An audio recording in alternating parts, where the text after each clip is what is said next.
भाई की भूमिका में हमेशा रहे हैं और आपको नया मनोनीत किया गया गया जिला के संगठन के प्रधान महासचिव, इसकी भी बधाई। इस मौके पर जितेंद्र यादव जी इस सभा की अध्यक्षता कर रहे हैं। हम सब लोग के गार्जियन और गरीबों के मसीहा और जन जन में अपनी पैठ रखने वाले जहानाबाद के लोकप्रिय सांसद माननीय जितेंद्र प्रसाद यादव जी इस सभा के प्रभारी के रूप में और गया जिला के संगठन प्रभारी के रूप में आई हमारी बड़ी बहन विधान पार्षद उर्मिला ठाकुर जी, इस मौके पर मौजूद श्रीघाटी की माननीय विधायिका श्रीमती मंजू अग्रवाल जी, पूर्व सांसद राजेश मांझी जी, पूर्व विधायिका समता देवी जी और संगठन के तमाम यहाँ पर युवा रैली के जिला अध्यक्ष प्रभात रंजन पासवान जी, अविनाश जी, छात्र के प्रभारी यहाँ पर अविनाश जी और तमाम लोग जो इस मौके पर मौजूद हैं, सभी को क्रांतिकारी अभिनंदन करते हैं। जय भीम, जय जगदेव, जय मंडल करते हैं। साथियों, सबसे महत्वपूर्ण सवाल है कि आज देश में जिस तरीके से आपातकाल की स्थिति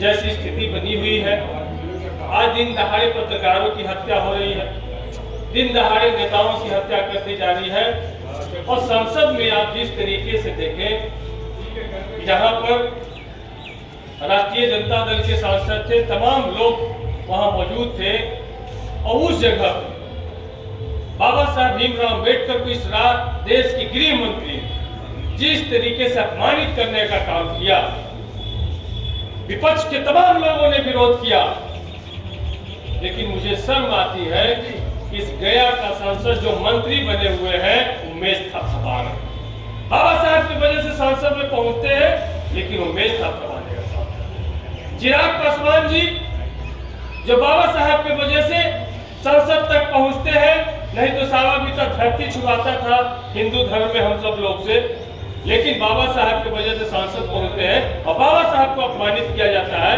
उमेश थपथपाते। वैसी स्थिति में राष्ट्रीय जनता दल एक ऐसी पार्टी पूरे हिंदी भाषी क्षेत्र में है जो न सांप्रदायिक शक्तियों से लड़ती है, जबकि इसको खाड़ फेंकने का संकल्प लेकर के इस चलने का काम करती है। और लालू प्रसाद यादव जी सांप्रदायिक शक्तियों के लिए सबसे बड़ा दुश्मन उनके लिए। लालू प्रसाद यादव जी जब जब इस देश में सांप्रदायिक शक्तियां अपना फन फैलाई है, लालू प्रसाद यादव जी राष्ट्रीय जनता दल उसको कुचलने का काम किया। चाहे मंडल आयोग की सिफारिश के बाद जो कमंडलवादी राजनीति शुरू हुआ और लाल कृष्ण आडवाणी का रथ को उन्होंने अपनी सरकार की परवाह किए बगैर उन्होंने रथ को रोकने का काम किया और सांप्रदायिक शक्तियों को आगे बढ़ने से रोकने का काम किया, वो लालू प्रसाद यादव जी के पार्टी से। उसी तरीके से आज जिस तरीके से सांप्रदायिक शक्तियां तमाम जगह को अतिक्रमण करने का काम कर रही है, तमाम जगह पे आयोग से लेकर के निर्वाचन आयोग से लेकर के तमाम संस्थानों का दुरुपयोग किया जा रहा है और जो भी बीजेपी आरएसएस के खिलाफ में बोलता है उसके खिलाफ में ईडी, इनकम टैक्स, सीबीआई का इस्तेमाल किया जाता है। ऐसे दौर में तेजस्वी यादव एक देश को उम्मीद बन के उभरे हैं कि रोजाना आरएसएस की नीतियों को और भाजपा की नीतियों को धज्जी उड़ाने का काम कोई करता है देश में, उस नेता के नाम। इन्होंने सिर्फ सामाजिक न्याय की बात नहीं की, उन्होंने आर्थिक न्याय की बात की। लालू प्रसाद यादव जी ने सामाजिक न्याय स्थापित किया इस बिहार में और इस देश में एक बड़े उदाहरण बड़े सामाजिक न्याय की। लेकिन तेजस्वी यादव जी आर्थिक न्याय के पुरोधा के रूप में जाने जाएंगे। उन्होंने आर्थिक न्याय के बगैर सामाजिक न्याय अधूरा है, ऐसा तेजस्वी यादव मानते हैं। और इसी वजह से राष्ट्रीय जनता दल जो 2020 में सरकार बनाने से मामूली से अंतर से 12,000 वोट, उर्मिला ठाकुर जी ने बताया कि 1 करोड़ 11 लाख 12 वोट उनको आया और उससे 12,000 वोट हमको कम आया। उसके बावजूद भी हमारे बहुत सारे वोट नहीं गिने गए, जबरन हमारे जीते हुए उम्मीदवार को हराया गया और 6-7 सीट के अंतर से हम सरकार बनाने से चूक गए। यदि हमारी सरकार होती तो बिहार में 10 लाख नौजवानों को नौकरी मिला हुआ होता। यदि हमारी सरकार होती तो जिस तरीके से हमारी गठबंधन की सरकार झारखंड में 200 यूनिट बिजली मुफ्त की, जिस तरीके से हमारी गठबंधन की झारखंड की सरकार 7 तारीख को मैया सम्मान योजना में 2,500 रुपया का किस्त सभी पूरे झारखंड वासियों की महिलाओं के लिए जारी किया, उसी तरीके से यदि 2020 में सरकार बन गई होती तो तमाम योजनाएं हम बिहार में भी लागू कर रहे होते। लेकिन हमने संकल्प लिया है, हमारे नेता तेजस्वी यादव जी ने संकल्प लिया है कि हम सरकार में आएंगे और माई बहन सम्मान योजना के तहत 2,500 रुपया प्रत्येक महिलाओं के खाता में हम खटाखट भेजने का काम करेंगे। उसी तरीके से रोजगार, युवाओं जो रोजगार के लिए आज देख लीजिए कि किस तरीके से बिहार में निरंकुश सरकार चल रही है कि बीपीएससी में खुलेआम चीटिंग हुआ। एक सेंटर को कैंसिल किया गया, लेकिन सभी सेंटर से पेपर लीक का प्रमाण दिया गया, लेकिन उस बीपीएससी एग्जाम को नहीं कैंसिल किया गया। और जब छात्र नौजवान लोग धरना पे गर्दनी बाग में बैठे हैं, आंदोलन कर रहे हैं, तो इस ठंड में भी उन पर किस तरीके से वाटर कैनन से पानी का इस्तेमाल और डंडा जालियांवाला बाग बनाने का काम किया गया।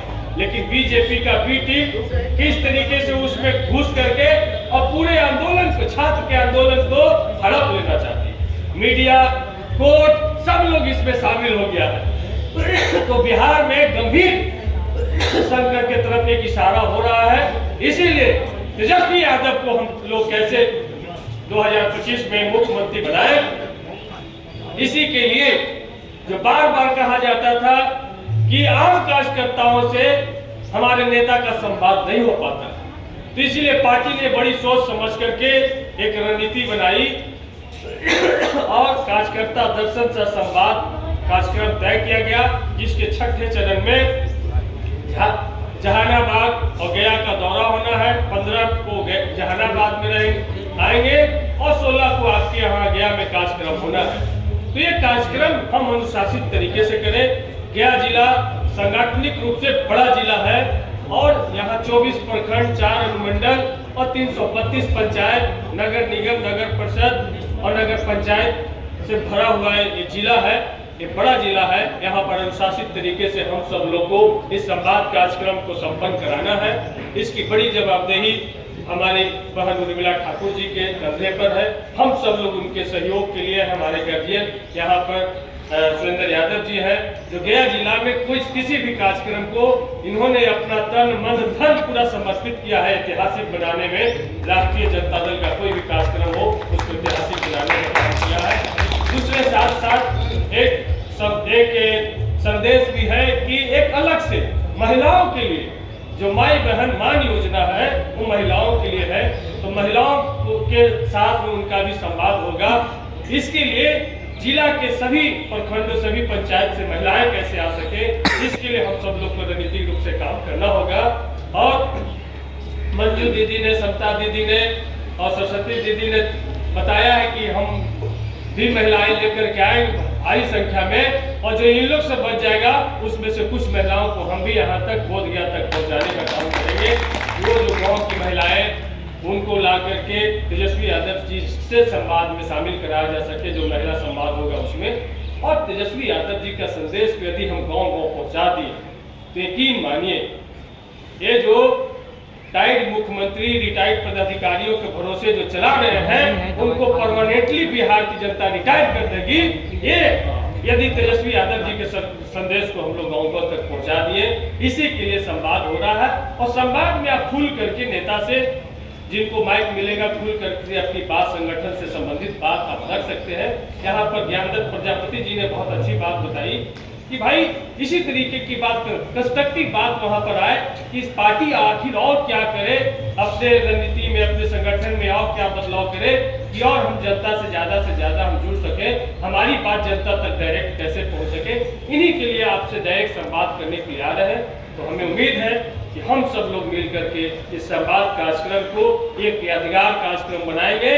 और जिस तरीके से बोधगया से गौतम बुद्ध ने पूरी दुनिया में संदेश देने का काम किया था, उसी तरीके से तेजस्वी यादव जी बोधगया से पूरी दुनिया, पूरे देश, पूरे बिहार को एक मजबूत संदेश देने का काम करेंगे। और आने वाला दिन में 2025 में हमारी सरकार, राष्ट्रीय जनता दल की सरकार बिहार में स्थापित करेंगे। इस संकल्प हम सब लोग 16 तारीख को बोधगया से लेने का काम करेंगे, इसी उम्मीद, इसी विश्वास के साथ कि हम सब लोग मिल करके सफल बनाएंगे इस कार्यक्रम को। बहुत बहुत धन्यवाद। धन्यवाद।